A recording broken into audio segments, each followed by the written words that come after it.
What's going on, all you crazy metalheads? This is Metalvania once again. Now, let's talk nostalgia today. Now, if you were a kid growing up in the 90s, you really weren't allowed to watch any of the good R-rated horror films, so you need an alternative. And yes, this is how it always is. Even with kids today, it's been like this for every single generation.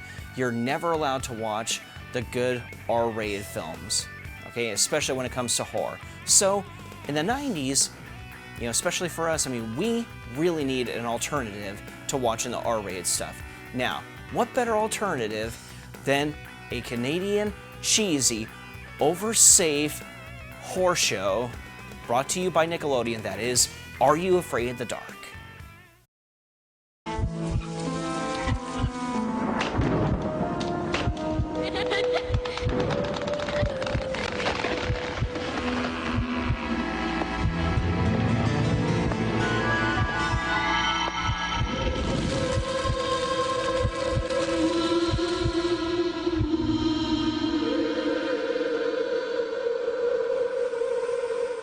Now, for us that were born between the mid to late 80s like myself, Are You Afraid of the Dark was the children's version of awesome classic horror shows like The Twilight Zone, Tales from the Dark Side, and Tales from the Crypt.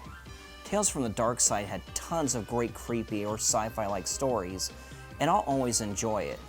The movie from 1990 is actually my favorite horror film of all time. Check it out. But as great as the show was, it didn't have an awesome creepy host to introduce the tales like The Crypt Keeper and Tales from the Crypt. So until we were allowed to watch the good R-rated horror movies and shows, the host of our creepy tales was a group of teenagers. It's a show about these teenagers who formed a group together in the woods called the Midnight Society, where they would scare the crap out of each other by telling stories they either made up or stories that are popular urban legends around a bonfire. It was awesome to us growing up in that era because there was no way our parents were going to let us go out late like that in the woods, even if they knew why. The closest we got to being able to do so was by camping in tents in our backyards and telling stories that way. Better than nothing, I guess, but we still wanted to do it the other way around. So this show was a way for us to live that desire. And yes, it touched just about all the popular horror subjects, such as werewolves, vampires, zombies, clowns, etc. Some episodes in the show were great, but also misses too. The Tale of the Dark Music. This story revolves around a kid named Andy Carr and his mom and little sister moving into their uncle's old house. And it really gives Andy the creeps. While unpacking, Andy's mom asks him to go down to the basement to find a ladder for her to use. He finds this old radio and turns it on for some reason. The music causes the wooden door that leads to the root cellar to open, and a creepy creature you barely see with red eyes talks to him. And to make matters worse, Andy keeps running into this wannabe heavy metal star type bully that goes so far than just pounding him. He actually throws his bike into an oncoming truck and so on. Andy eventually wants to have a talk with his mom about what happened to his rich uncle who used to own the house. She barely gives an explanation and bails on the subject. I sense a dark secret.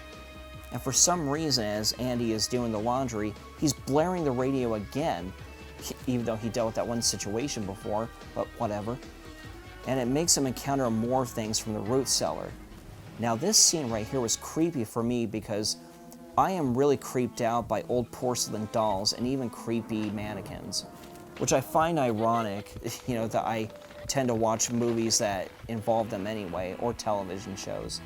Especially films like Dolls from 1987 and Tourist Trap from 1979. Check those out, they're awesome. Now what comes of all this going on at Andy's dead rich uncle's house? Well, either use your imagination or just watch the episode yourself to find out. Number 4, The Tale of the Crimson Clown. It's about a kid named Mike who's a paperboy and has successfully saved up $70 for a birthday gift for his mother's birthday. Mike has a little brother named Sam who's a real little brat, manipulative and selfish. He cares about nobody but himself. Mike makes Sam go with him to an antique store where Mike finds the gift that not only he wants to get for his mom's birthday, but it's also a gift that fits well in his budget. Well, it turns out Sam has stolen the birthday money Mike saved up and spent it all next door at a toy store on a creepy video game about a clown called Zeebo's Big House. Mike is not happy about the selfish acts Sam has committed and attempts to return the game. But the toy store is closed, which means not only can he not get the money back that was spent on the game, but he's not able to get the gift for his mom's special day, which is the very next day. To let out Mike's frustration, he tells Sam about what happens when you not only steal, but when you also commit selfish acts. He talks to him about a dark entity known as the Crimson Clown that takes care of you for committing such acts. And also what he's referring to is a not-so-creepy clown doll that Mike saw while looking for the very gift he desired for his mother. And before Sam can have a nice peaceful sleep, dreaming of, God knows what, lollipops, rainbows, hot Baywatch chicks, one of my favorite shows, by the way. Before he can experience any of that, Sam is teleported into the dark world of the Crimson Clown, which is actually also the antique store, where the hilarious-looking Crimson Clown comes after him. There's no need to say to you guys to find out for yourselves. We all can pretty much predict what's going to happen. We get it, learn from the error of our ways. It was also predictable to me as a kid, but I did agree with the message. Not only did I always agree that stealing, being manipulative, or selfish was wrong to begin with, but this episode also did a number on me at the same time, and I never wanted to be such a thing or do such things. It's pretty funny how people will use horror to make you see the error of your ways. Number 3, The Tale of the Midnight Madness. I am a huge fan of the classic Universal monsters, and when it came to an upcoming episode about Nosferatu in the 90s, I was beyond ecstatic. Now this to me is one of the creepiest episodes, because I remember thinking many times growing up watching monster movies as a kid, even before watching this episode, what if I myself was watching a monster movie and the monster actually came out of the screen to get me? Well, that's the concept this episode goes over. It's about a classic movie theater called the Rialto that's down on its luck and about to be shut down. A weird gentleman by the name of Dr. Vink, who dresses like he's in the 1800s, offers the theater manager a way out of calling closed curtains on the theater. He guarantees success, complete ticket sales, popcorn and snack sales, and so on with an old black and white monster movie he made a long time ago. But there's one little catch payment-wise. Vink doesn't want money. The manager just has to show Dr. Vink's other films on a night of any day of the week, every week, on a night of his choosing. Well, the manager agrees and shows the film. And of course, the film is a different version of Nosferatu. Similar look and everything, except the beaver teeth. Being a monster movie fan, back then just as I am now, last time I checked, vampires had sharp teeth. They didn't look like they wanted to chomp wood. They show the film and ticket sales, popcorn snack sales, etc. skyrocket, and the theater is saved. Well, here's where the horror begins. One night after closing on another successful monster movie screening, one of the employees is watching the film Dr. Vink wanted to show off, and the vampire looks at the camera and slowly walks out of the screen and begins coming after him and the others. Again, this is a concept I already thought of as a kid before seeing this episode. And it really creeped me out because I felt like the creators of the show had read my mind and what I was fearful of. What comes of this whole situation of movie monster coming into our realm? Well, okay, I'll shut up with that. Now I'm being predictable. Number 2, The Tale of the Ghastly Grinner. It's a story about a teenager named Ethan who's an aspiring comic book artist, and is a dang good one too. He gets to the point of giving up on his dream of being a successful comic book artist after being rejected by every comic book publisher on the planet. He lets out his frustration by tearing his art off the walls, etc., but then decides to open a letter he missed, which is an invite to a grand opening to a comic book store called Comic Books Inc.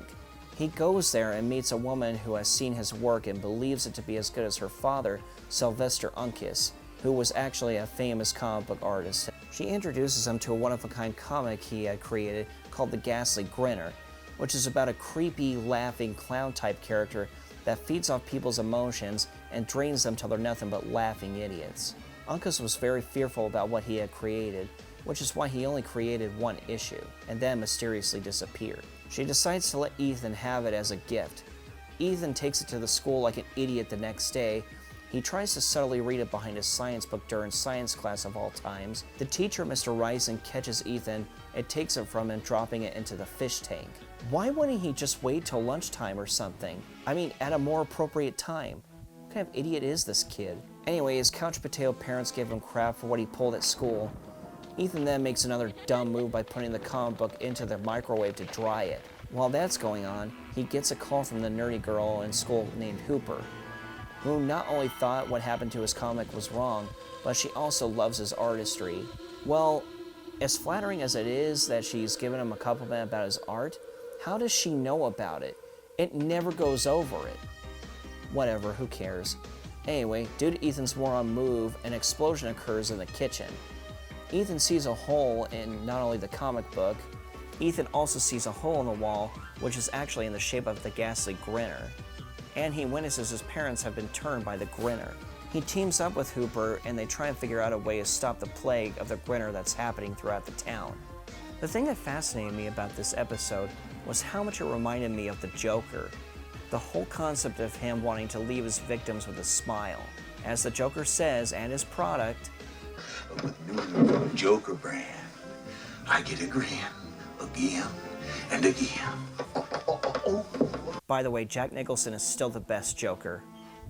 Sorry, my mind will never be changed about that. Anyway, a bit of a blatant ripoff, but still a fun and creepy episode. Number 1, The Tale of the Dead Man's Float. It's about a kid named Zeke Matthews, who's the smartest kid in school and an expert in chemistry. So he's one of the nerd kids. He has a huge thing for a girl named Clarice, who's a part of the swim team. He asks to hang out with her one day and introduces her to a secret pool area in the school behind a set of lockers. He's taken every opportunity to get close to her. Zeke sees Clarice isn't doing well in chemistry and offers to help her get a better grade. In exchange for a better grade, she has to teach him how to swim. This is where we find out about a part of Zeke's past that he can't let go of.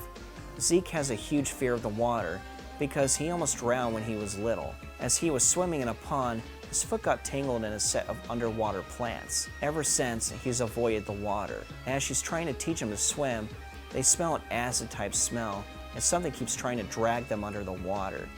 The janitor, Charlie, saves them. Charlie knows not only that something is up, he knows what it is that's trying to get them. He then explains a tragic story about his own past, about how he was the lifeguard for the same school pool when it first opened. His girlfriend's little brother drowned on his watch, but it wasn't an accident. He attempted to save the kid, but something pulled the child away from him into the water, and the kid was never seen again. Well, nobody ever believed Charlie until 3 more kids drowned, and the pool was closed for good. It turns out to be able to build the pool, an old cemetery had to be removed and the bodies had to be moved. But one body was missed, which is the same body that's been drowning the kids for revenge. And that person out for revenge is this guy. Holy crap. That's insane. I mean, look at this. They showed us this. Now, how can they prove this dead one's entity? How will they defeat this? Shut up, Metalvania, the audience gets it. I will say this, though. Never disturb the dead or build on Indian burial ground. I thought everyone knew that. Haven't you watched Poltergeist or Pet Sematary 1 and 2? Anyway, that's the end of the list. Too much fun. So there you go. Those are my top 5 Are You Afraid of the Dark episodes. So, does it hold up today? Not like I thought it was going to, but it's still regarded to me as freaking classic, and I'm sure a lot of you 90s babies out there, you feel the same exact way. So it is nostalgic, and you know, hey, it's a good thing to pass along to our own kids one of these days whenever we feel that they're not ready for the good R-rated horror stuff. Anyway, see you guys next time. Keep it metal!